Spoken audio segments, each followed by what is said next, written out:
Okay, so by the end of doing these steps that I'm about to demonstrate, you should have appropriate value on the nose, the lips, and then the entire face. And so I will talk specifically about values around the nose, around the lips, into the chin, on the cheeks, the forehead, and how to refine those with your pencils, as well as how to create highlights, contrast, and detailed texture throughout the nose and the mouth today. I just want to apologize. The video footage that I took today while I was demonstrating is not great. The light on the portrait just doesn't show the contrasting values as well as it should. And so you will notice that when you see the video footage of me demonstrating the steps, that there's a lot of reflected light on the areas with heavier graphite, including the pupils of the eyes. So I wanted to show you this portrait first so you have a sense of where you should end up.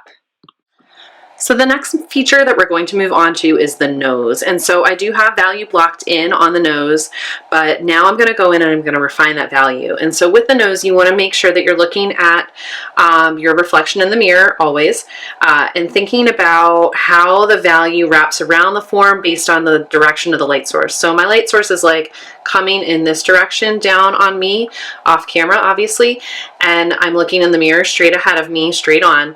And so I do, because the light source is coming from this direction, have a stronger shadow on the right side of my face. And so I want to look at how that shadow kind of wraps down and around my nose.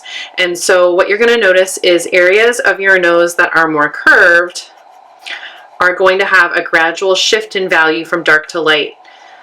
Areas of your nose where the light kind of hits it and then it drops off a little bit quicker because of the form being like having a tighter degree of curve is something that you also want to think about. And then you have this keystone area as well, but you want to make sure that you're observing kind of the shifts in the value on your nose. And so the change in the value is going to relate directly to how much the form and how quickly the form kind of changes direction, and how round or angular the form is. And so I'm plugging in my darkest values first with my 6B, and I'm just following the form as I'm shading. I will switch to my lighter pencils as I work through areas where the value shifts to lighter values.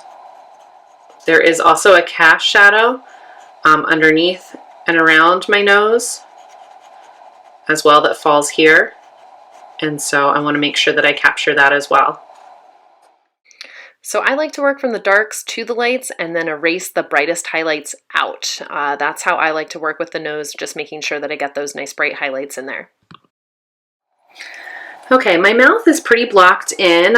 You just want to make sure that the top lip is typically darker than the bottom lip. The bottom lip tends to kind of stick out and catch more of the light. So that's just something to keep in mind.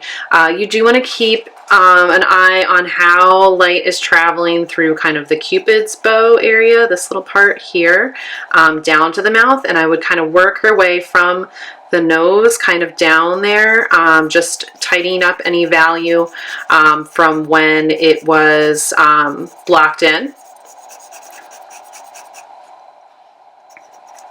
And I would keep making sure that you're shading with the direction of the form. And so thinking about kind of that upper lip area and how the value changes, the form changes direction, and making sure that any value that you're adding follows the change in the direction of the form. Okay, and then you want to make sure that the crease between the lips is nice and dark.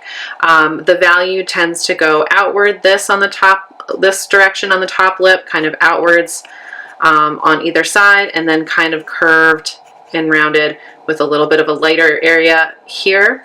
The bottom lip, it's going to have a little bit of shadow kind of underneath where that separation line is, and then the value gets applied more rounded, and then the bottom lip should be lighter.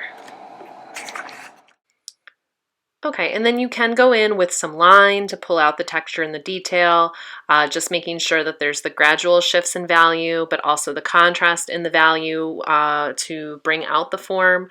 Again, I like to follow the curves of the lip and kind of think about those underlying forms that we use to draw them to get them correctly. And then you're going to go ahead and look at the value that falls underneath the lips. Typically, there's a shadow underneath the lips where your face kind of goes inward before it kind of rounds out to your chin. And so you want to think about the transition of how the light wraps around those forms. Okay, and then moving out from the mouth, the other thing that you want to be mindful of is the value on the whole rest of the face. And so I like to kind of work my way down into the chin and then through the cheeks, just basically taking that blocked in value and tidying it up. I have a lot of streakiness kind of in here that I'm going to have to clean up with adding some value lightly over top of with my other pencils, and then also kind of like dabbing some areas out with an eraser, a kneaded eraser.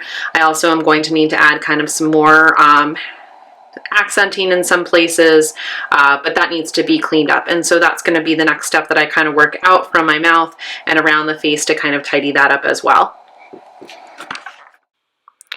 So then you just want to work from kind of the darkest shadows outward, and so you just want to look at the forms and kind of where they drop off away from the light source is where you're going to find that most of your darkest shadows occur. They're going to be opposite where the light source is hitting your face and where shadows are cast. After the darkest areas are in, I go ahead and I start working kind of middle values out from those where the form curves and the light wraps around the form a bit.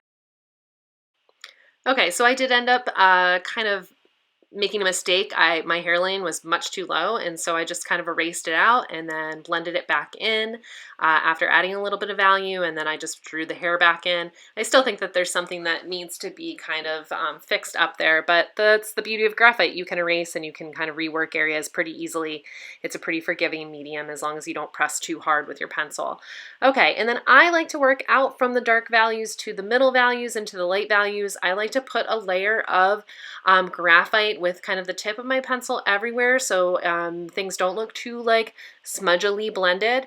Make sure that you're protecting your drawing with a piece of scrap paper and make sure that you're really working from observation. If your light source is set up similarly to mine, you may find that the shadows and the highlights fall in similar places, but your unique features are going to reflect value in different ways. So just make sure that you're really working from observation and work around the whole face for the last step of this video.